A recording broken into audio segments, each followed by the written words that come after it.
So Rishi, I was thinking about something the other day. So think about the whole spectrum of customers when they buy a product, right? Let's bring up let's bring up the example of the massage gun, okay? Okay. And they're customers that have, very, very, very high level of pain, right? Maybe they have like a sciatica, for example, right? They can barely walk, right? And they're buying that as a solution, potential solution, to get rid of that physical pain, right? And then there's maybe like, the person that can afford to go get a massage once in a while. And so they think about a massage gun as a kind of like a cheaper way, cheaper version, but it's not, the pain is not that strong as a sciatica, right? So, and then there's, as always, somebody in the middle. And this is not just about massage gun.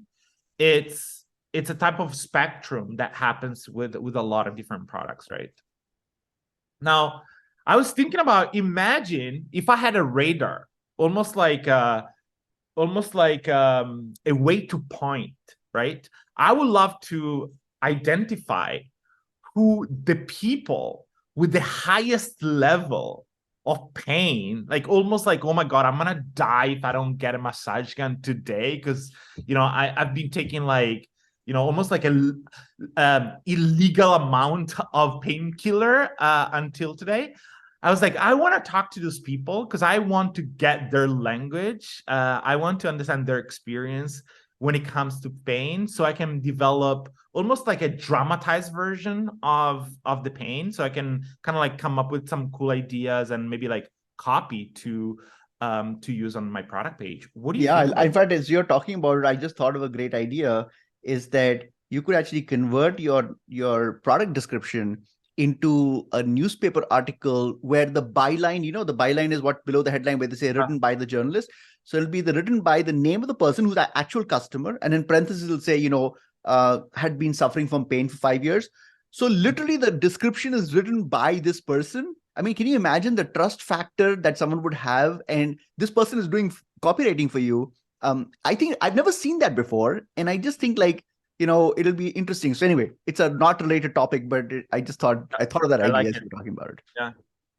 But so, because to me, if there's a lot of pain, like from 0 to 10, 11, right? There's a lot of emotions, Yeah. right? There's a lot of like bad experience, right? And to me, that part is interesting because it could be a great source of like copy Hmm. or roles or ideas to put Well, on a no, actually, Lorenzo, actually, what I think is what's really interesting actually is that we've been doing more client interviews to understand. We don't talk to customers, we talk to the clients. What it's actually, there's something else that happens to the copywriter. We actually develop empathy because when you talk to the person who's dealing with a lot of pain, you start feeling their pain, and it actually helps you write better copy. If you're distant from that pain, you tend to say, here are 5 bullet points for why this product is amazing. It's really when you incorporate the pain. So I actually think it makes you a better writer as well. Not only are you getting interesting selling angles from the perspective of the person suffering pain, and there's another byproduct of this. Even someone who doesn't feel, you talked about pain of 11 on a scale of 1 to 10. Even if someone is feeling a pain of 5, by actually talking about that discomfort at the 11 scale, you're actually raising the temperature even for this person, because they're recognizing that I don't want to be in that situation. So I'm not trying to say that this is to manipulate, but I'm just saying it is a very yeah. useful visualization technique for this person. So yeah, I absolutely think that by understanding and talking to the person who's dealing with the most amount of pain, we actually are, it's going to give us tons of ideas. Yeah, and this reminds me of a conversation I had with a friend who he's I won't say name, but he's the CEO of a very successful company. It's an e-commerce company. And a few years ago he was doing customer research to understand more about why people were buying his product and so on.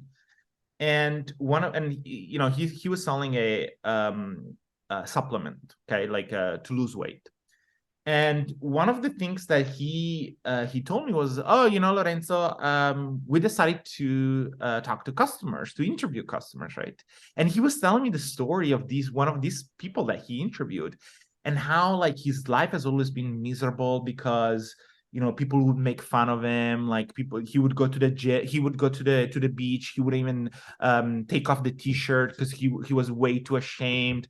And then he also had other stories, right? A little bit more neutral story of pain, right?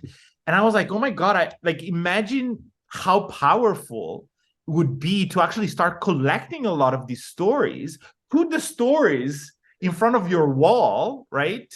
Before you write copy, right? And you have Absolutely. now access to so many angles that you can use to, as you said, like increase the temperature of your copy. One thing I will say here as well, this is kind of beyond the scope of this topic, but it's an important detail. Always look at what your bigger advertisers are doing, because the way I look at it is that if you are spending X dollars and someone else is spending 2x and 3x and 4x and 5x, that means they probably rank higher on the search results. And that means that if someone is coming to your website, they've already traveled through their websites. I'm not saying this is certainly true, but it's likely true, which means that they have rejected their sales pitch. Yeah. So you want to be sensitive to what they're saying and talk about it in a different way, because otherwise you're just repeating what they're saying. Also, if you find like there are certain things, like for example, like weight loss, a lot of the themes have been completely exploited. So I actually think that the opportunity is to figure out a different pain point than what was, like shame of not being able to go to the swimming pool. I mean, while it's a powerful idea, probably has been exploited 50 times by other brands. So I would like continue doing the customer interviews, but paying attention to something that maybe is a central idea, but not been exploited the way it has. So that's what I wanted to say. Cool. Awesome. All right. Well, thank you very much. We will see you guys soon. Ciao.